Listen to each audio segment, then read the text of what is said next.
Bismillahirrahmanirrahim. Assalamu alaikum wa rahmatullahi ta'ala wa barakatuhu. Allah Taala bizge berген жакшылыктарынын бири бул аманат дүйнөдө бир туугандар. Allah Taala бир туугандарыбызды бизге биз тандабастан туруп, биз сурабастан туруп берген. Аларга жакшылык кылуу, бир туугандар менен жакшы мамиледе болуу бул исламда эң жакшы амалдарга кирет.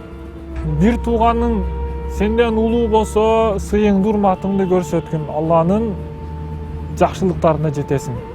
Бир тууганың сенден кичүү болсо, жакшы иззат кылгын, жакшы тарбия бергин, жакшылыктарыңды үйрөткүн, Алла Тааладан соопторду аласың.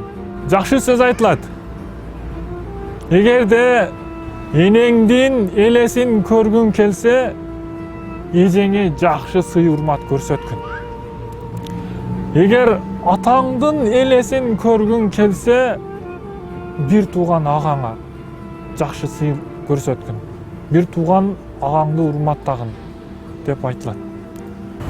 Бул арзуаган дүйнөдө арзуаган нерселер үчүн бир туугандар менен касташуу, таарынышуу же араздашуу жакшы нерсе эмес, жакшылыкка алып барбайт.